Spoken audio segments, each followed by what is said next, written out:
আমাদের মতো এত দুই নাম্বার না যে দুই নম্বরই করে করে আমার দেশের জনগণের খবর নাই, অথচ শুধু নিজের পেট ভরো, নিজের জনগণের নিজের দলের পেট ভরো, অমুক নেতার পেট ভরো, এরকম চিন্তা হযরত আবু উবাইদার ছিল না, কোনো সাহাবীর ছিল না, কোনো ইসলামী শাসকের ইতিপূর্বে ছিল না।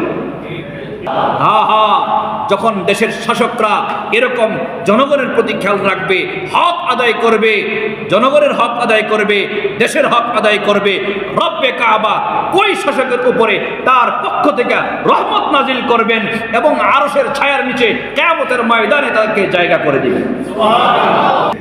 আবু উবাইদা ইবনুল জাররাহ রাদিয়াল্লাহু তাআলা আনহু, উনি তখন শাসক, গভর্নর। ওমর রাদিয়াল্লাহু তাআলা আনহু চিন্তা করলেন, দেখি আমার নিয়োগ করা গভর্নর দেশকে কিভাবে চালাচ্ছে। এটার জন্য তিনি সিরিয়ায় গেলেন। সিরিয়ায় যাওয়ার পরে যখন সেখানে গেছেন, গিয়া বিভিন্ন জনের খোঁজখবর নিচ্ছেন, বিভিন্ন এলাকার খোঁজখবর নিচ্ছেন। এক পর্যায়ে তিনি বললেন, আবু উবাইদা, একটু তোমার ঘরটাও আমি দেখতে চাই। কারণ হইল কি, ওমর রাদিয়াল্লাহু তাআলা মনে মনে ভাবলেন, মদিনার মানুষ কৃষক মানুষ, সেখানের তো স্বাভাবিক চলাফেরা, স্বাভাবিক জীবন, আর এখানে সিরিয়া, এখানে তো রোমানদের একটা প্রভাব আছে।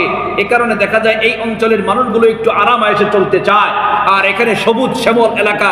সুতরাং আবু উবাইদা কি অবস্থায় আছে, এদের সাথে মিলে আবু উবাইদা কি ওদের মতো কিছুটা হয়ে গেল কিনা, আবু উবাইদার মধ্যেও কিছুটা দুনিয়ার প্রভাব পড়ে গেল কিনা, এটার জন্য হযরত ওমর রাদিয়াল্লাহু তাআলা আনহু হযরত আবু উবাইদাকে তদন্ত করতে গেলেন। এভাবে বললেন, আবু উবাইদা, তোমার ঘরটা একটু দেখতে চাই। তো আবু উবাইদা রাদিয়াল্লাহু তাআলা আনহু বললেন, হযরত ওমর, আপনি আমার ঘর দেখবেন? কিছু মনে করবেন না, আপনি আমার ঘর দেখলে কষ্ট পাইতে পারেন, মন্তব্য করেন না, তখন কষ্ট নিয়েন না। কেন? চলো না তোমার ঘরটা দেখি। হযরত ওমর রাদিয়াল্লাহু তাআলা আনহুকে নিয়ে আবু উবাইদা ইবনুল জাররাহ রাদিয়াল্লাহু তাআলা আনহু চলতে লাগলেন। শহর প্রায় একেবারে শেষ, শহর পার হয়ে গেলেন। হযরত ওমর জিজ্ঞাসা করেন, কই তোমার ঘর, কোন দিক যাও? চলেন না, আমার ঘরেই যাচ্ছি। শহর শেষ করে ওমর রাদিয়াল্লাহু তাআলা আনহুকে নিয়ে আবু উবাইদা ইবনুল জাররাহ রাদিয়াল্লাহু তাআলা আনহু একটা মাঠের দিকে গেলেন। মাঠ পার হচ্ছেন, যাচ্ছেন। কতটুকু দূর পার হওয়ার পরে দেখলেন ওখানে ঘাস বা বিভিন্ন প্রকার খড়কোটা এগুলা দিয়ে একটা ঘর তৈরি করা, ছোট্ট একটা কুটির। হযরত আবু উবাইদা ইবনুল জাররাহ রাদিয়াল্লাহু তাআলা আনহু বললেন, হযরত, এটা হলো আমার ঘর।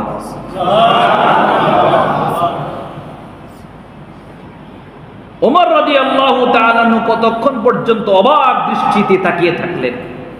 তাকিয়ে থেকে তিনি ঘরে ঢুকলেন। ঢোকার পরে দেখলেন ঘরের মধ্যে কিচ্ছু সামান টামান দেখা যায় না, শুধুমাত্র একটা জায়নামাজ আছে, আর কিচ্ছু দেখা যায় না।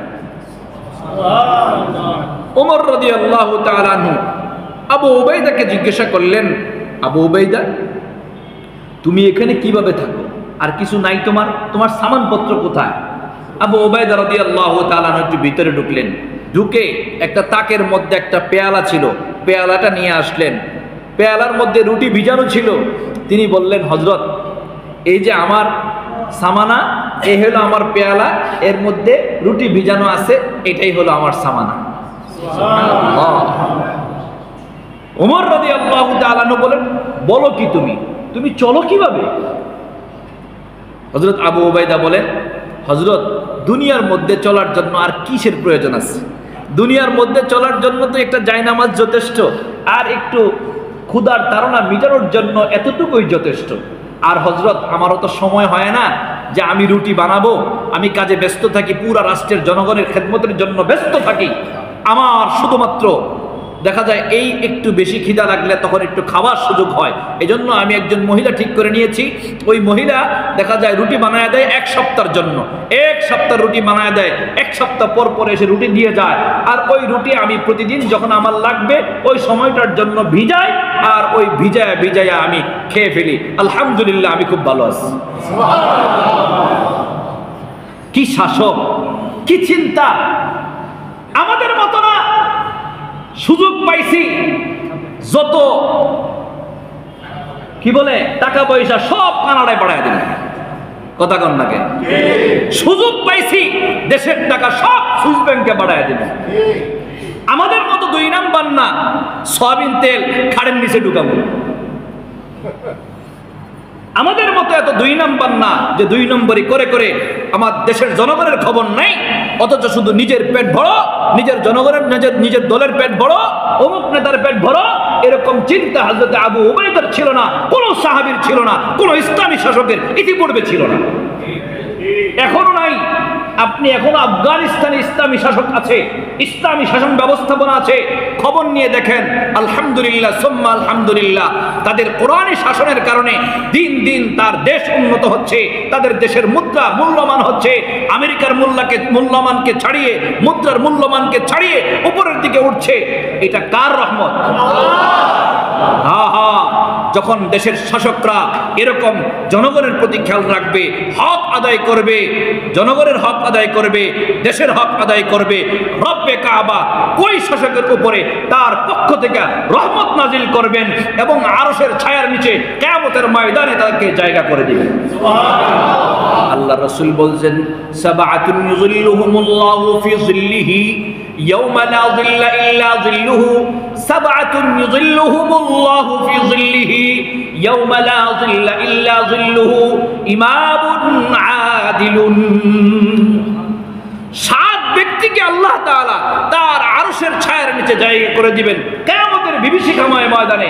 এর মধ্যে 1 নাম্বার হলো ন্যায়পরায়ণ বাদশা, যে জনগণের খবর রাখে, জনগণের হকের দিকে তাকায়, দেশের জনগণের হকের দিকে তাকায়। ওই বাদশাকে আল্লাহ তাআলা হাসরের ময়দানে তার রহমতের ছায়ার নিচে, তার আরশের ছায়ার নিচে জায়গা করে দিবেন। আমরা এমন শাসকই কামনা করতেছি। আল্লাহ আমাদেরকে আজকে হোক কালকে হোক, আল্লাহ তাআলা যেন আমাদেরকে এমন শাসক মিলায়া দেন।